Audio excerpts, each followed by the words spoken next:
Bonjour à tous, avec l'aide de Dieu, nous allons étudier le Rambam, les lois de Biyat HaMikdash, de l'entrée dans le temple, le 4e chapitre, Perek Revi, Halacha Aleph.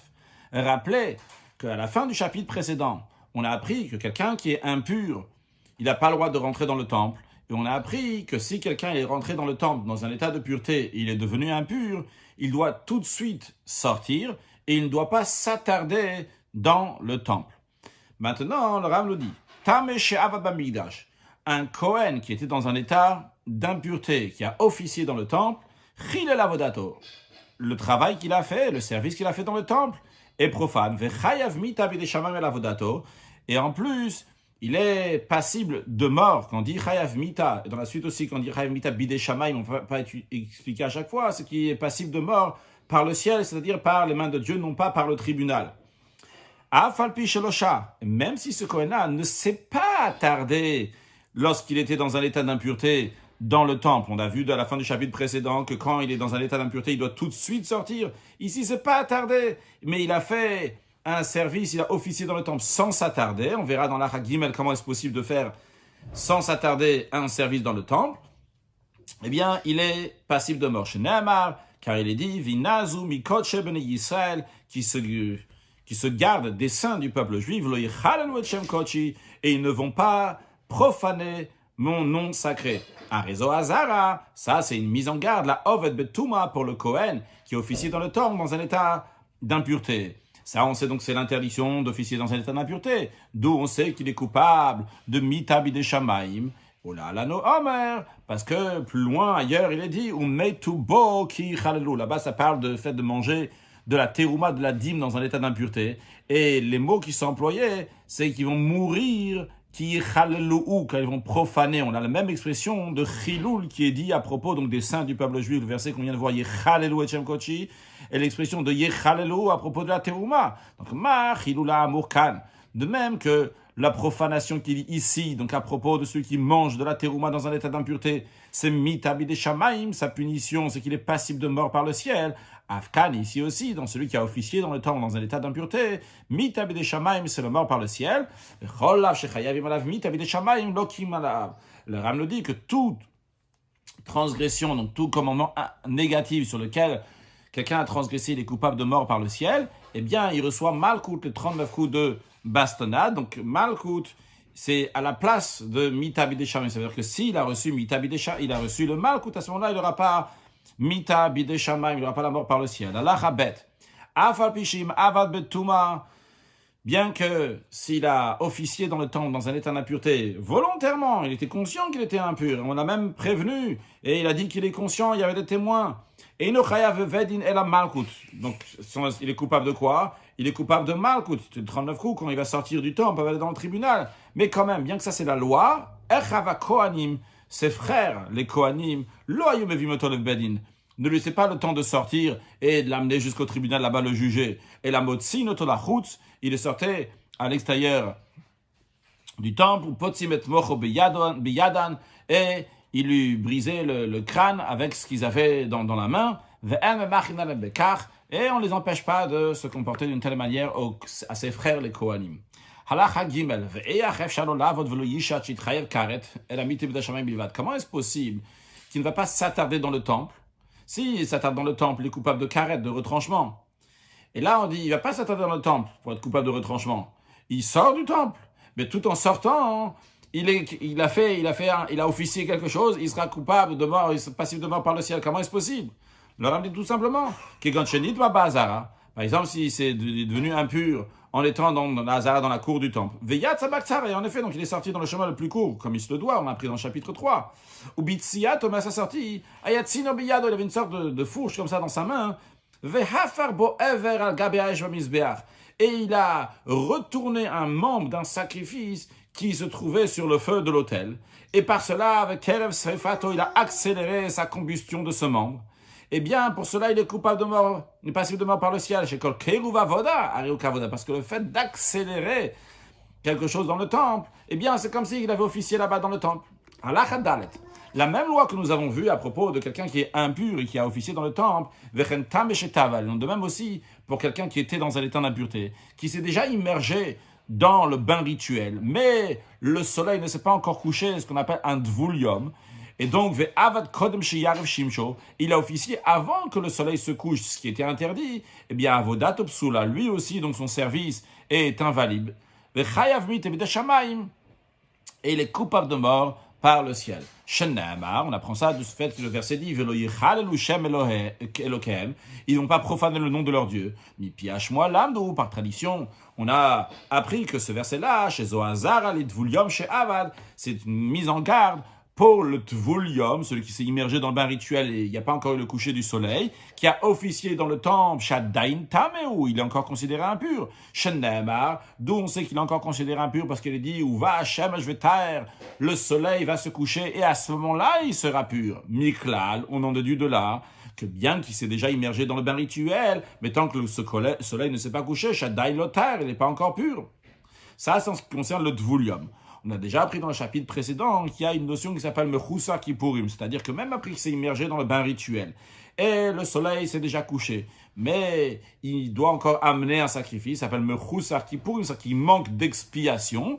Alors Rav nous dit que ce Mechousa Kippurim chez Avad, s'il a officié, Afal Bisha Avodat Psula Vechilel, bien que lui aussi, son service est invalide et il a profané donc son service, mais à Rezepatou, il est exempté de la mort et du mal coup des coups de bastonnade. Halacha est au minayin shavodato psula, dont on sait que le mechousa kippurim, son service est invalide. Shenamar, on l'apprend du fait qu'il est dit à propos d'un des mechousa kippurim. Un de ceux qui manquent de kapara, c'est la yoledet, c'est la femme qui a eu un enfant, que elle, donc après ça, une fois qu'elle devient immergée, elle doit amener encore un sacrifice. Et il y a écrit, une fois qu'elle a amené son sacrifice, que le Kohen va expier pour elle, et à ce moment-là, elle sera pure. Miklal, on en déduit de là, que tant qu'elle n'a pas amené son sacrifice, elle n'est pas encore pure. Bien que ce verset est uniquement dit pour la yoledet, eh bien il en est de même aussi pour tous ceux qui manquent d'expiation, qui doivent encore amener leur sacrifice. Halachavav, Kohen she'avad, un Kohen qui a officié dans le temple. Mais après, ça c'est su qu'il était impur, il a su qu'il était impur. Alors, il y a une différence, imituma yedoua ou pas. Si c'est une touma, une impureté qui est yedoua, qui est connue, qu'on dit qui est connue, ça veut dire que même s'il y a une personne dans le monde qui était au courant, dans ces cas-là, tous les sacrifices qu'il a offerts, qu'il s'est occupé, eh bien, ils sont invalides. Pourquoi? Vu que son service est profane et donc invalide. Donc ça, c'est s'il y avait une personne qui était au courant que cette impureté existait, bien que le Kohen lui-même n'était pas conscient qu'il était devenu impur en contact avec cette impureté. Maintenant, ve'imit tumatat om. Si c'est une tuma, ça s'appelle tumatat om. Tom, c'est les abîmes, c'est la profondeur de la terre. On va appeler ça par une impureté qui est enfouie. Donc, le principe de tumatat om, c'est une impureté que personne au monde était au courant qu'il y avait cette impureté-là. Par exemple, on peut dire, donc, il est passé dans un endroit et après, on a trouvé qu'il y avait un mort là-bas. Personne n'était au courant qu'il y avait un mort là-bas. Et après ça, il a officié. Mais lui, ça s'est su seulement plus tard qu'il avait officié suite en étant passé par là-bas et devenu impur. Eh bien, dans un tel cas, hatzitz meratze, la plaque frontale, le tzitz que le Kohen Gadol portait sur son front, sur lequel il y avait écrit Kodesh La'Hashem, eh bien, il expie, il agrée le sacrifice, il cachère ce sacrifice-là, donc tous les sacrifices qu'il a fait. Tous les sacrifices que ce Kohen, qui était devenu impur par cette tumat ateom, eh bien, ils sont quand même agréés ces sacrifices. Encore plus que ça. Si le Kohen a déjà fait le sacrifice, la shrita, l'abattage rituel, mais il n'a pas encore aspergé le sang sur l'autel. Et avant d'asperger le sang sur l'autel, il a su qu'il était passé dans un endroit qui le rend impur, qui est une sorte de tumatatom. Vezarak. Et il a quand même aspergé le sang sur l'autel. Hurtza, le sacrifice a été agréé. Pourquoi? Parce que le tzitz, il l'agrée, donc il rend cachère un Kohen qui a officié en étant passé par Tumat Ateom, même si le Kohen il est volontaire, ou Gvarbean, ou Tumat Ateom Benezirut, le Ram nous dit qu'on a déjà expliqué cette notion de Tumat Ateom dans les lois de Nezirut. Halacha Zain, le Ram nous dit encore une chose, que le tzitz, que la plaque frontale du Kohen Gadol va agréer, Meratz al Tumat Dvarim Akrevim, elle agrée sur l'impureté des choses qu'il faut offrir sur l'autel que ce soit du sang, ou bien une poignée d'oblation, ou des membres de sacrifice. Shenemar, car il est dit, Vehayal Metzach Aaron, il y a écrit que la plaque frontale va être sur le front de Aaron. Venasa Aaron et Tavona Kodashim, et Aaron va porter la faute des sacrifices, de ce qui est Kodesh, de ce qui est saint. Aval, en revanche, il n'expie pas, il n'agrée pas donc l'impureté des choses qui doivent être mangées, comme de la viande ou des restes de menachot, d'oblations qui doivent être mangées. Ni il va agréer, le tzitz va pas agréer donc sur l'impureté d'un être humain qui est devenu impur avec une impureté qui était connue. À l'exception, si c'était une impureté qui était repoussée en communauté, on va prendre ça dans Halacha Yud Dalet, que dans ce cas-là, le tzitz va agréer sur ce sacrifice, sur cette sorte de touma qui est de Chouya Betsibo qui est repoussé en communauté. Halacha Chet, Venatzitz Meratze la Bizman Shual Mitzro. Le tzitz va agréer les sacrifices uniquement tant qu'il est sur le front du Kohen Gadol. Sheneamar, comme il est dit, Vehaya al Mitzro Tamid le Ratzonaim Lifnei Hashem, qui ça sera sur le front du Kohen Gadol constamment les ratzon pour agréer au peuple juif devant Hashem. Donc on apprend de ça, c'est uniquement lorsque le tzitz il est sur le front. Halachatet, kol korban shen kavu alozman, tout sacrifice qui n'a pas un moment fixe pour l'offrir. Par exemple, donc les sacrifices qu'on amène lors des 3 fêtes, à Pesach, Shavuot et Sukkot, et il ne dochelo et Shabbat velo Tuma, eh bien, il ne repousse pas ni le Shabbat et ni l'état d'impureté. Pourquoi? Parce que si tu vas pas l'offrir aujourd'hui, eh bien, tu l'offriras demain ou bien après-demain. En revanche, tout sacrifice, donc il y a un moment fixe qu'il faut l'amener. Ben korban yachid, que ce soit une offrande d'un particulier, comme par exemple le Kohen Gadol, tous les jours il amène une offrande. Ben korban tzibur, ou bien que ce soit une offrande communautaire, comme par exemple le sacrifice de Tamid qu'on offre tous les matins et l'après-midi dans le temple. Eh bien, dochet ha Shabbat vet atuma. Ces sacrifices-là donc repoussent le Shabbat et repoussent l'état d'impureté. Velo kol atuma tu dochem. Attention, c'est pas tous les impuretés que ce sacrifice-là donc va repousser. La tumata met levada, uniquement l'impureté d'un mort qui est repoussé devant ces sacrifices-là. Halachayut kol korbanot hatzivur. Le Rambam nous dit que tous les sacrifices communautaires, tous les offrandes communautaires, kavu azmanan, leur temps est fixe. Quand est-ce qu'il faut les offrir? Les filles, à sa raison pour laquelle que dochin kulan et Shabbat tumata met, que tous repoussent le Shabbat et l'impureté du mort. Halachayut dalef kol korban même shekar vetuma. Tous ces sacrifices-là, donc on peut l'amener dans un état d'impureté et qui a été donc offert dans un état d'impureté donc par les gens impurs. Et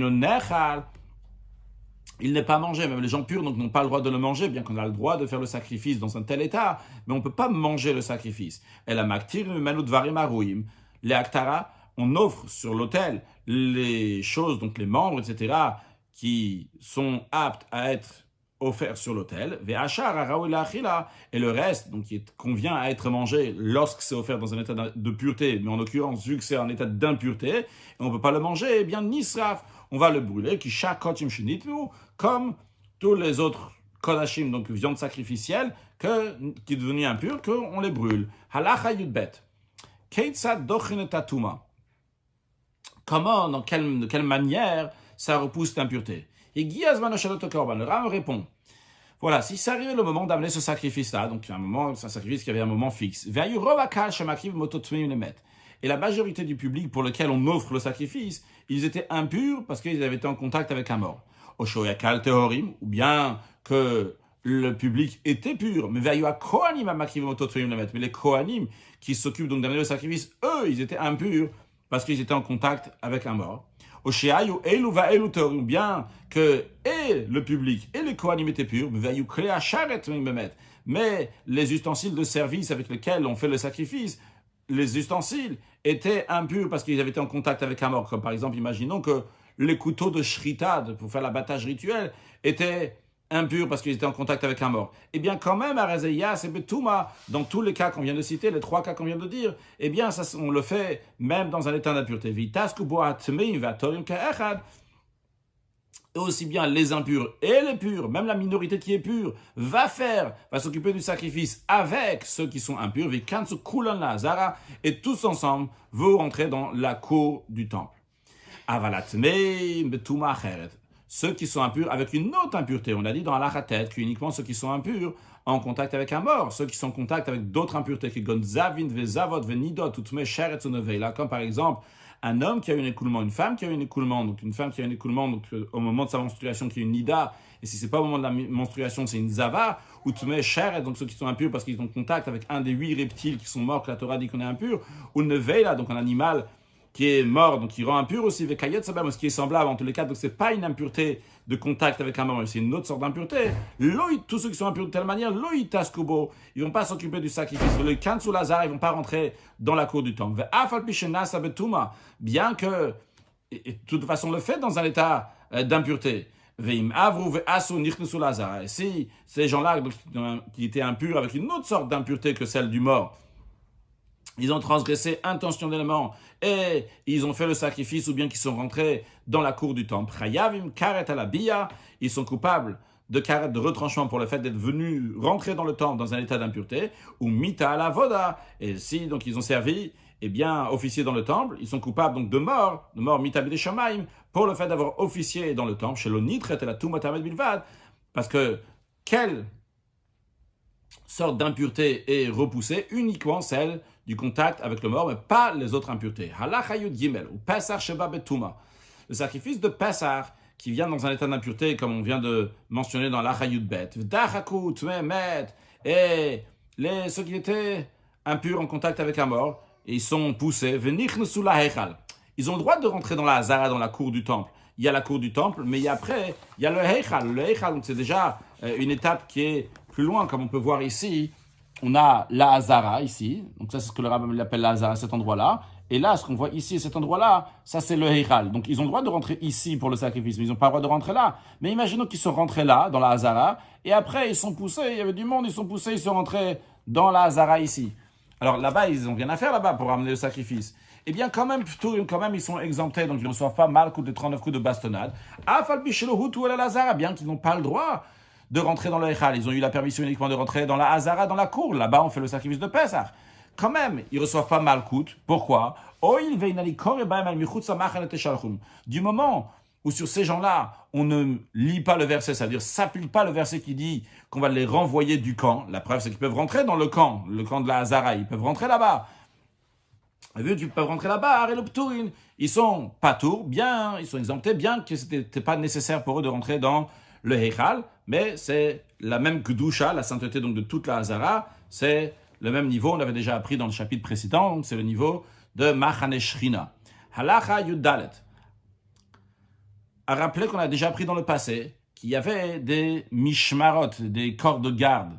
Il y avait 24 groupes de Kohanim, que chacun de ces groupes-là servait chaque semaine. Dans chacun de ces groupes, mishmarot au pluriel, mishmar au singulier, dans chaque mishmar, il y a des Bate Avot, des maisons paternelles, le Bet Av, une maison paternelle au singulier. C'est-à-dire que dans le mishmar qui sert dans la semaine, chaque jour, il y a un Bet Av, une maison paternelle, pour le dimanche, pour le lundi, le mardi, etc., etc. Alors le Rambam nous dit, Haya miktsat Bet Av tmeim ou miktatam teorim. Si une partie du Bet Av, de la maison paternelle, était impure et une partie était pure, même si la majorité sont impures, le yakriv ou la théorim. Qui est-ce qui va amener le sacrifice? Uniquement ceux qui sont purs. Ayakol Bet Av tmemet. Si toute la maison paternelle, donc qui doit servir officier dans le temple aujourd'hui, est impure, eh bien il y a Viu Bait Acher, on amène un autre Bet Av, une autre maison paternelle. Donc de même mishmar de la semaine. Non, si tout le corps de garde de cette semaine était impur, en contact avec un mort, mais on va chercher un autre groupe de Kohanim. Maintenant, si la majorité des Kohanim qui se trouvent à Yerushalayim, qui peuvent aider pour faire le sacrifice, donc à ce moment fixe pour amener le sacrifice, ils étaient impurs. Yasu Betou, dans ce cas-là, on le fait dans un état d'impureté. Même si on peut faire avec une minorité de Kohanim qui sont purs, si la majorité donc sont impurs, on va faire avec les Kohanim aussi qui sont impurs. Le Ram demande pourquoi on va rechercher ceux qui sont purs, mais Bet Avacher d'une autre maison paternelle. Vu que si on vient de voir qu'on peut officier dans un état d'impureté, nous on fait dans un état d'impureté, pourquoi tu vas chercher des autres qui sont purs? Le Ram dit parce que c'est pas si évident que ça. quand on est dans un état d'impureté, la touma, elle n'est pas devenue permise maintenant que tu peux offrir, et c'est moutard, c'est permis, non, elle a beisura medet.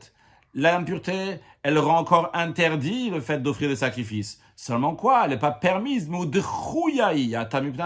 est juste repoussée. Repoussée parce qu'il n'y a pas le choix, c'est nécessaire. Toutes choses qui ont uniquement repoussées et pas permises, quand est-ce qu'on le fait? Uniquement dans une situation où c'est impossible autrement. C'est d'ailleurs la raison pour laquelle il y a besoin que le tzitz va agréer sur cette impureté, il va demander un pardon pour cette impureté, vu que l'impureté est uniquement repoussée. Si l'impureté elle était permise, il n'y a pas besoin du tzitz pour agréer. Donc on sait que la pureté, quand quelqu'un est en contact avec un mort, donc une impureté qui découle de contact avec un mort, donc on sait qu'elle est repoussée en communauté. Parce qu'il est dit à propos du sacrifice de Pessah que les Juifs ont été ordonnés d'offrir l'année suite à la sortie d'Égypte. Il y a écrit que il y avait des hommes qui étaient impurs parce qu'ils étaient en contact avec un cadavre humain. Et eux, ils ont demandé à Moshe Rabbeinu quoi faire. Et Moshe Rabbeinu a demandé à Hachem. Et Hachem, il a dit de faire le Pessah Sheni, de faire le deuxième Pessah un mois plus tard. Pas le 14 Nissan, mais le 14 Iyar, dans un mois. Les sages ont reçu comme ça, donc par tradition. Uniquement des particuliers, l'expression du verset Anashim, des particuliers, quelques êtres humains qui étaient impurs. Alors eux, ils vont être repoussés pour le deuxième Pessah, donc le 14 Iyar, s'ils sont impurs. Mais si c'était donc la communauté qui était impure en contact d'un mort, et ils ne sont pas repoussés au deuxième Pessah. Et la Touma Tidachem, c'est l'impureté qui est repoussée devant eux, Veyas ou Pessah Betuma. Donc ils vont faire le sacrifice de Pessah en son temps dans un état d'impureté. Veuadin le Chol Korban Shekavu Elozman ke Pessah. Il en de même pour tout sacrifice qui a un moment fixé comme Pessah, Shudochet Atuma, qui repousse l'impureté, parce qu'on apprend du sacrifice de Pessah pour tous les autres sacrifices, donc il y a un moment qui est fixe.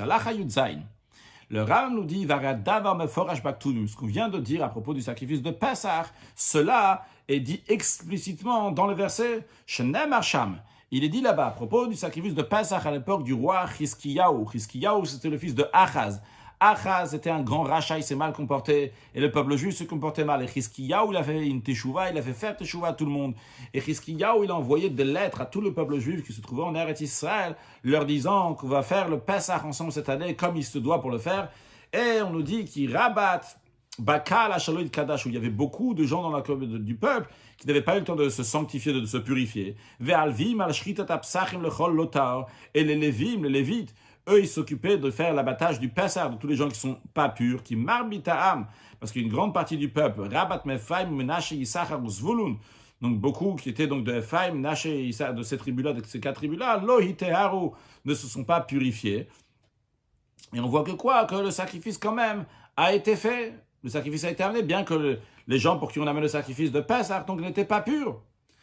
Donc on fait le Pessah, on fait le sacrifice de Pessah, même dans un état d'impureté. Ils n'ont pas été repoussés pour le deuxième Pessah. C'est une preuve à ce qu'on vient de dire dans la halakha précédente. Ah, le Ram demande a priori, tu peux me demander, quelle explication de ce qui est dit là-bas dans le contexte avec Chizkiyahu, il y a écrit qui achlu et Pessah beloka katuv, qu'ils ont mangé le sacrifice de Pessah, non pas comme il était écrit, donc pas comme il fallait. Et il y a écrit que Chizkiyahu, donc il a prié pour eux, pour pardonner, etc. Alors a priori, c'était pas comme il fallait. Alors le Ram me dit, non, c'est pas pour ça, il y avait un autre problème là-bas, 2 autres problèmes. Premièrement, Chizkiyahu a rajouté un mois de Hadar à l'année parce que les gens étaient impurs. C'est-à-dire, en général, l'année de 12 mois, et de temps en temps, sur 19 ans, 7 fois dans 19 ans, on rajoute encore un deuxième Hadar. Alors, qu'est-ce qu'il a fait Chizkiyahu? Il a vu que le peuple était encore impur et il fallait plus de temps pour le temps qu'ils vont se purifier. Qu'est-ce qu'il a fait? Il a décidé que vu que le peuple il est impur, on va rajouter encore un Hadar cette année. Ce qui est problématique parce qu'on n'a pas le droit de rajouter encore un mois pour cette raison-là, pour d'autres raisons. Oui, mais pas parce qu'ils sont impurs. Shenemar, il est dit que Chizkiyahu a fait ça, que le roi, ses princes et tout le peuple, qui étaient à Yerushalayim, ils ont décidé donc de faire Pessah le deuxième mois, c'est pas Nissan qui est le premier mois, mais le mois de Iyar qui est le deuxième mois. Pourquoi? Parce qu'ils ne pouvaient pas le faire à ce moment-là dans le mois de Nissan. Qui a Kohanim, le Kadashul Madai, parce que les Kohanim n'étaient pas encore purifiés en nombre suffisant pour pouvoir s'occuper de tous les sacrifices qui vont venir lors de la fête de Pessah. Le Ram dit le problème on a déjà appris dans les lois de Kiddush HaChodesh que les Khatrila, a priori, on ne va pas rajouter encore un mois dans l'année parce que les gens sont dans une situation d'impureté. Pour d'autres raisons, oui, mais pas pour ça. Donc ça, c'est le premier problème, première erreur qu'il y avait, que l'année a été agrandie pour pas que Pessah tombe tout de suite parce que les gens étaient dans un état d'impureté.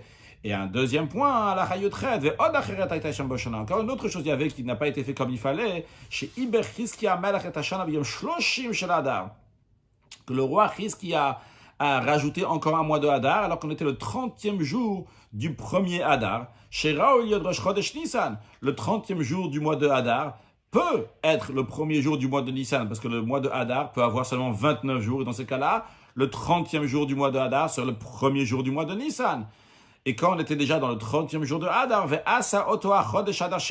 il a fait que ce mois-là, le mois dans lequel on est en train de rentrer le 30e jour de Hadar, qui peut être le premier Nissan, il a dit non, ça va être Hadar Sheni, un deuxième Hadar à la place de Nissan. Les sages n'ont pas été d'accord avec lui. Pourquoi n'ont pas été d'accord avec lui? On peut rajouter encore un mois en général, un mois de Hadar. Mais une fois qu'on est arrivé déjà le 30e jour du mois de Hadar, à ce moment-là, on ne peut plus encore rajouter encore un mois de Hadar, comme on a expliqué dans les lois de Kiddush HaChodesh. Et à cause de ces choses-là qu'il n'a pas fait en conformité avec la loi, Namar, pour ça il est dit qu'ils ont mangé le sacrifice de Pessah pas comme c'est écrit, non pas comme on pensait qu'ils ont mangé pas comme il fallait parce qu'ils étaient dans un état d'impureté. Non, le fait qu'ils étaient dans un état d'impureté, et ils étaient la majorité, ils avaient le droit de manger le sacrifice de Pessah. Mais à cause de ces deux choses-là qu'on vient de dire, c'est pour cela qu'il dit le verset qu'ils ont mangé le sacrifice de Pessah pas comme il fallait. Mais même sur ça, il a demandé miséricorde pour lui-même et pour certains des sages qui ont été d'accord avec ce qu'il a fait. Shenamar, comme il est dit, qu'il parle Yechiskiyahu alem lemor, que Yechiskiyahu, le roi Chizkia, a prié sur eux en disant Hashem atov yichaper be'ad, que le bon Dieu va pardonner pour cela. Namar, il est dit à la suite qu'en effet, que va Yishma Hashem el Yechiskiyahu, qu'Hashem il a entendu la prière de Yechiskiyahu, va Yirpa etam, il a guéri le peuple. C'est quoi cette guérison-là? C'est Shenit Korbanam, c'est le fait que leur sacrifice de Pessah a oui été agréé. Un sujet de Chassidoute. Le rabbi parle dans une sira du fait que quand dans le temple, il y a des étapes, quand on rentre dans le temple. Le Ram, on a déjà appris avant ça dans le Rambam, qu'il y a plusieurs niveaux, et le fait qu'on monte dans le Rambam, donc de niveau en niveau, ça remonte donc sur différents niveaux de sainteté qu'il y a dans le Beth Amikdash, dans le temple. Nous, on a vu que ceux qui ont le droit de rentrer dans la Hazara, s'ils sont poussés dans le Heichal, il y a l'expression les Dachaku et Tatsan, s'ils sont poussés dans le Heichal, eh bien, ils sont patours.